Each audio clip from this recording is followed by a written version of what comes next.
Somebody's found a new spot. We've never been over here before. So here we are at take 57, perhaps, of this video. I've been conflicted about sharing on YouTube for a long time. It's something that I have a love-hate relationship with, or perhaps something that I have a gas pedal, brake pedal relationship with.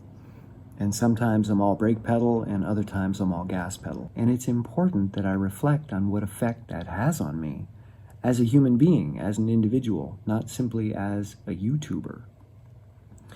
Am I sharing with the hopes of growing an audience or a new audience? Perhaps I have an audience that really doesn't care. Am I trying to grow a new one? Am I trying to affect people a certain way? Am I trying to give people access to something that has been incredibly powerful for me, useful for me? Am I simply listening to myself talk?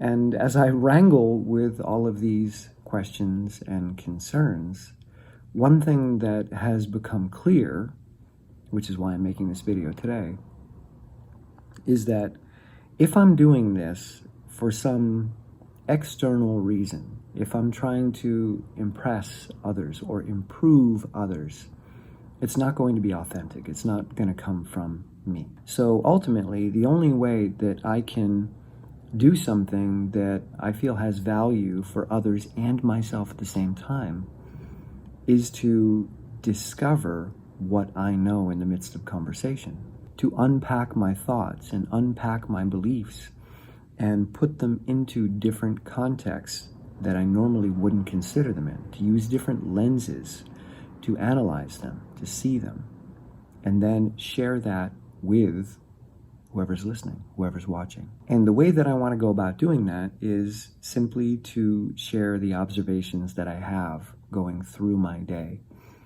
And this not only helps me to better understand myself and the world and how I interact with it, but perhaps it's a model that others can use as they interact with their own world, something they can try on. It may fit, it may not, I don't know, but it might be useful. So with all that said, I now want to share some observations that I've been having today, which I find really interesting, and perhaps there'll be some value for you as well. And it all started with a lecture that I've been watching on YouTube. I wake up and I'll put a lecture on so that my day is framed through the lens of really intelligent people talking about things that are totally unrelated to my life. And that helps me shift out of the lens that I habitually wake into. And this lecture today is about free speech and First Amendment rights. And it was a conversation between a Buddhist and a First Amendment lawyer, someone that protects the right to free speech. And one of the things that he kept bringing up was due process, which is essentially a commitment to fairness, a commitment to not jump to conclusions, a commitment to step away from the emotional heat that you're feeling, to back up and say, wait a minute, there's probably more information here that we can't see right now, or that we simply don't have access to, but other people might. The issue is probably much more complex than we realize, than our emotional brains will even allow us to see, because when we are in an emotional state, we're very, very certain. Emotions are about black and white action. I love you, I hate you, I want to fight you, I want to run away from you. I'm disgusted by you, I can't get enough of you. So we go into a binary state in the midst of strong emotion. And due process is about stepping back and saying, wait a minute, let's not just use our emotional processing to look at this situation or this issue. Let's engage not just the rest of our brain, but let's engage other brains as well. Let's bring in other perspectives. Because even if I use my entire brain, I'm not going to see the entire picture. We don't just want a point of view. We want lots of points, which makes me think of temperature, which is the average measurement of all the molecules in a room, the speed that they're moving. one molecule right now that just whizzed by my face might have been moving at 30,000 miles an hour. No exaggeration. But then another one might have moved by at 10 feet per minute. And when you average all that movement together, you get temperature. It's about an average, not about the experience of a single molecule moving through space. So how this lens of due process relates to my morning so far. I arrived at the studio, still listening to the master and his emissary, and I probably sat there for 10 minutes listening and taking notes. And then when I realized it was time to stop and come upstairs, I looked at how much I had listened to and how much there was yet to listen to. And I saw that I have 13 hours remaining. This is a very long book. Most books are not 13 hours. Most books that I listen to are between, say, 5 and 8 hours. And I've already been listening to this book for weeks. So, when I saw that number, I had this feeling come up in me, this sense of, oh my God, I don't think I can do this. I don't think I can get through this book. It's too much. It's too big. It's too intense. It's too scientific. And I had this image pop into my head of a kid saying, are we there yet? Are we there yet? Are we there yet? This intolerance, this impatience, this singular point of view focused on feeling, like I don't feel good, and therefore I'm seeing the world through the lens of those feelings, and it's making the world that I'm in right now really ugly. And I want to be at the finish line. I want to be at the place that you told me we were going to be at, and I'm looking around and I don't see that place. Enough with this due process crap. Let's just get there. What I realized in that moment was that part of my brain, the part that sees things abstractly, generally the left hemisphere, it's looking at a number, 13 hours. And it's trying to imagine what it's going to be like to listen to an intense scientific book for 13 more hours. And it's like, oh my God, I can't do it. But the right side of my brain chimed in, and it doesn't use language. So it sent some feelings into me. It sent some memories into my consciousness. And what then bubbled up was, yeah, but you really like listening to this book. The reason that you're sitting in the car listening to it and not going upstairs is that you find it fascinating.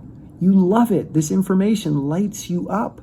That's why you're taking so many notes, because this book is full of aha moments. So on the ground, in the lived experience, this book is changing your life. But from afar, from the abstract view of the entire picture, okay, there's a start and there's a finish, and I'm somewhere in this gray middle area, and I have no idea when I'm going to get to the finish. And that abstract thought about the entirety of the process doesn't have access to the lived experience in a particular moment. So while some lived experiences in the moment can be really useful, like I love this book and I'm engaged, and other lived experiences can not be so useful. I looked at the big picture, it seems to be endless, and then I take that down into my body and I say, oh my God, I can't take this, I can't take this. So now my lived experience is one of discomfort, of boredom, of anxiety, or in the French, ennui, which we translate as boredom, but it really means to be annoyed. I'm annoyed by the moment. It's eating away at me. It's boring into me, into the parts of me that I don't want to look at. But if I really allow myself to look at them, what I find is, oh, I like this book. I'm going to enjoy these 13 hours. In fact, I'm going to enjoy probably 19 hours because I stop, I rewind, I listen again, I think about it, I stop, I rewind, I listen again, and then I take notes. And I love that process. I loved the lived experience of this book. But my left hemisphere, just seeing that number, 13 hours, and not having access, to what that time and experience is going to be like said, oh my God, are you kidding me? So this brings me back to due process. From the perspective of the left hemisphere, engaging in 13 hours of combing through legal documents, say, is going to be really difficult, but it's the right thing to do. It's the fair thing to do, which is why we call it due process. Due as in D-U-E. We owe this person this process. We owe this person this effort. It is not fair to so quickly jump to a conclusion. So it's going to be difficult getting through 13 hours of these documents or of this book or of this journey, but we have to do it because it's the right thing to do. But just like with the book that I'm listening to, if I allow my right hemisphere to have an experience of the book, of the process, without constantly looking at the big picture of how long it's going to take or how difficult it's going to be, because it's seen as this large chunk rather than individual moments, if I allow the right hemisphere to have that experience, then a different type of due process emerges. But this time we're going to spell it D-O. I'm doing the process. I'm not thinking about the entirety of the process. I'm doing it. I'm touching the paper. I'm reading the word. I'm mouthing the word as I read it. I'm engaged. I'm thinking about it. What images arise when I take a look at this? When I look at the evidence, what model does my brain create for me to move through as I engage with the written text? So if I allow my right hemisphere to do the process, to fall deep into the process and to discover what's there, rather than constantly measuring how long it's going to take, left hemisphere, then I get to have a rich experience. And if we can allow ourselves to have those moments, then this due process, the right thing to do, becomes a hell of a lot easier because it's full of rich, sensual, engaging moments. Real moments, lived moments, rather than the abstract conception of where this particular useless utilitarian moment fits into the linear narrative of how my day is supposed to go. All right, I'm going to leave you with that, and I'm going to go through some more doing process, or the process of doing. All right, see you later. One of today's jobs is covering up this heating vent that I put into the kitchen, so I'm custom cutting boards, tongue and groove boards, to fit over the pipe.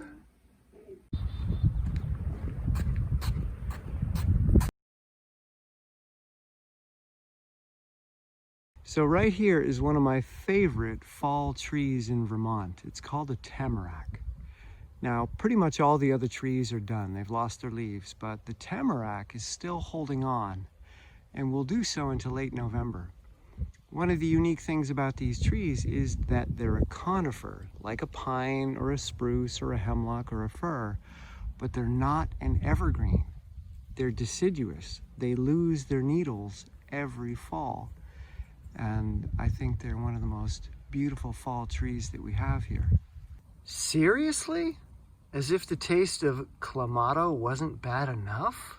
Today the mountain is a glorious reddish purple.